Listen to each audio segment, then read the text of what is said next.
morning. It's a filthy Saturday morning, the 14th of November. It is absolutely horrible, which is dreadful for a couple of reasons. Number one, because it's just a horrible day.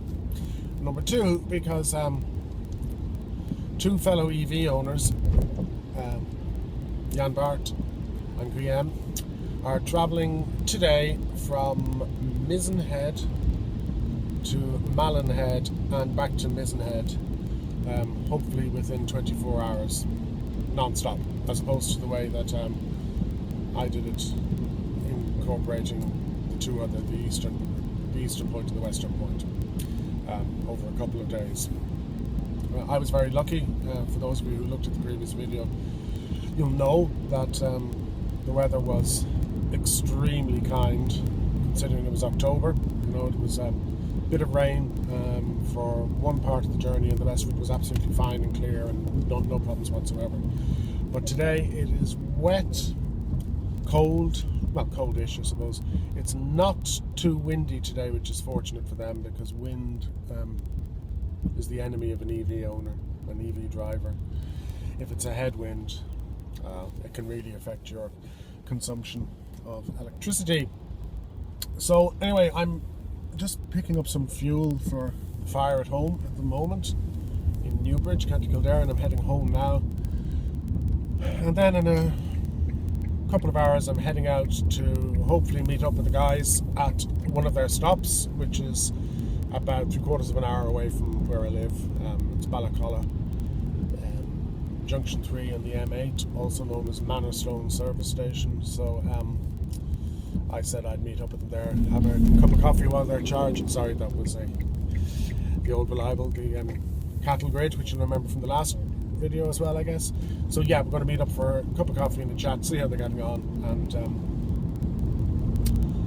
wish them well for the remainder of their journey. They set off at about 10:30 this morning, and they're probably 2 hours into their journey, so I'll check on Glimpse later and see where exactly they are. Something's come up in the EV community in Ireland which is causing huge controversy, and that's that the Electricity Supply Board, who control the vast majority of the charging network in Ireland, have released their pricing plans. Up until now, we Irish EV owners have been very, very lucky, because we've been getting the electricity for free in the public charging network. That's all going to change, and rightly so. I mean, we shouldn't be getting it for nothing. So, and anybody who thought that they were going to drive an EV for free in perpetuity, really, you know, I just don't get that, to be honest. I just don't get it. You have to pay for things in life. Anyway, the question is, how much are we going to have to pay? And the ESB, in their wisdom, have to come up with a plan. At the moment, it appears to be the only plan available, which is €17.99. Am I right, or is it €16.90? Let's call it €17 per month standing charge, if you like, or subscription, which will get you free charging at standard charging points. All good so far, no issue with any of that, to be honest. But the kicker is, you'll also have access to the rapid charging network, but at a cost of 30 cents per charging minute. Now, part of me feels that this is just the first pass at it, and then they will reduce it to make us all feel extremely grateful for reducing it. However, I'll just make 3 points, three very quick points, if I may. Point number one, you can't really expect everybody to pay a monthly subscription. So whether someone charges 10 times a month, 20 times a month, or once a month to pay the same standing charge, I'm sorry, I just think that's very, very unfair. So there needs to be options. There has to be a pay-as-you-go option, I would suggest, and possibly something else in between as well, which I'll come on to in a moment. Pay-as-you-go. Absolutely, that should be quite expensive. Just like using your mobile phone on a subscription or whatever. You know, if you don't pay a monthly or annual fee, absolutely, you pay more for your calls, or in this case, you pay more per charge. That's absolutely fair and equitable. The other thing that does is it enables EV tourism. So people from outside of the country to bring their EVs into Ireland and to use what they call their world-class charging infrastructure. Now, you'll know from a previous video, I'm actually quite happy with our charging infrastructure. It could be improved, yeah, absolutely, and as take-up of EVs continues, it needs to be improved, and it needs to be wider spread and multiple charge points at certain locations rather than single charge points. But you know, for me, the type of driving I do, and I'm just at about 24,000 kilometers now in the last 11 months, it suits me just fine. So yes, there needs to be a pay-as-you-go option to help those who primarily charge at home and also EV tourists. Point number 2 I would make is to charge at a per hour or per minute usage of a rapid charger. That's fine if they're all equally as fast, and I'm here to tell you that they're not. And you know, some are very, very fast and some are deathly slow. So if we can get an assurance that every charger will charge each EV at the same rate, fine, I'm all in favour of it then. But until that happens, and I doubt it ever will, frankly, it should be charged. Surely it should be charged at an EV at a per kilowatt hour dumped into the battery, as opposed to how long you're actually sitting there plugged in.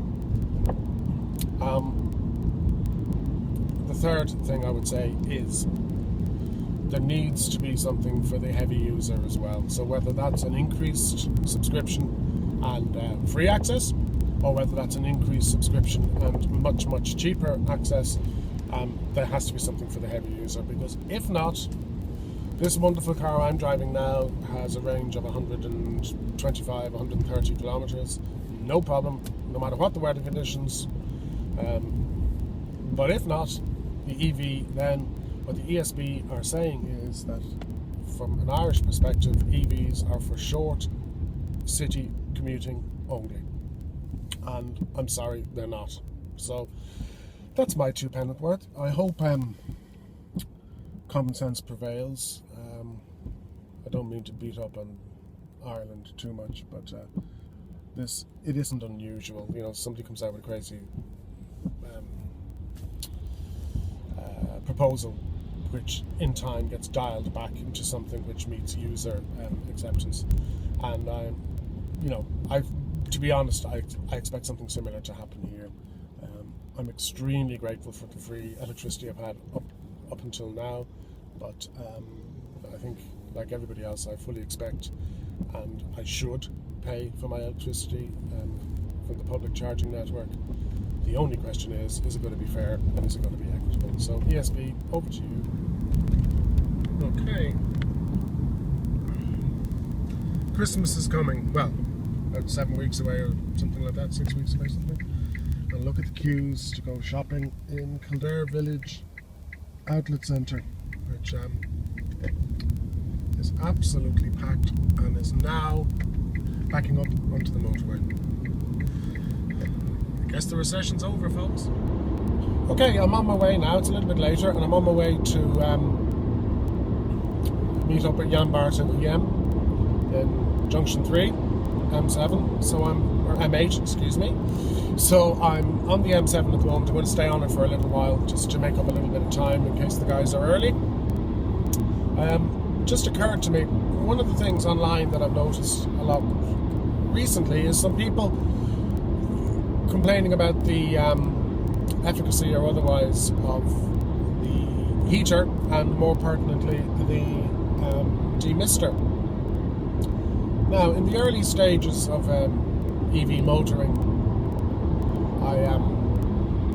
I used to be very spooked by using the air conditioning or the demisting function, the automatic demisting function, too much. But as time went by, I just decided, and I think I read it somewhere actually, just stick it onto auto, leave it on auto, and it'll be fine. And that's what I do pretty much all the time. And it has no discernible impact, as far as I can see, on my overall consumption. It occasionally, in extremes of weather, so if it's very hot or if it's a very damp day, a bit like today, I might need to, because I always drive in eco mode, pretty much. So one of the things eco mode does is it reduces the efficacy of the heating element and the air conditioning. So what I normally do is, if it's a damp morning, if the car is misted up, switch off eco, put it on auto, drive for a kilometre or something, switch back on eco and leave it on auto then for the rest of the journey. And honestly, I never have an issue with it, and I have not noticed it significantly impacting my consumption. So that's my experience. Maybe I'm lucky.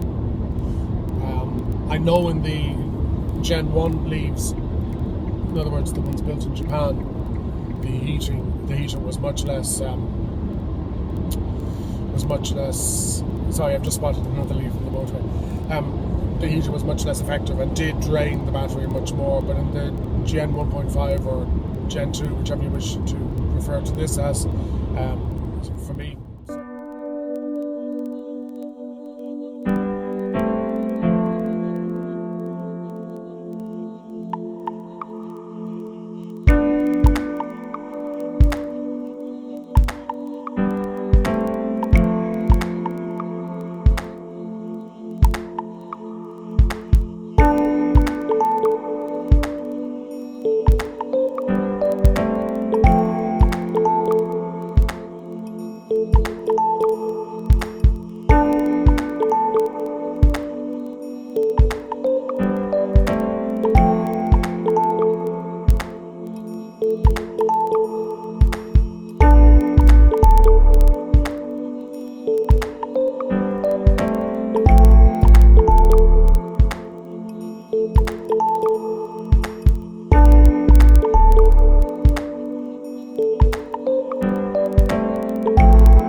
should say as well,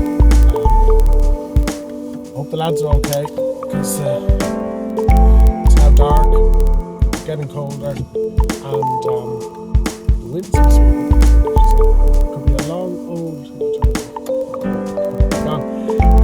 drive up and down from the left down there.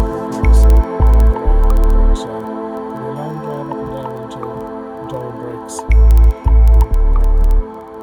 12 hours time. So anyway, that's it. See you next time.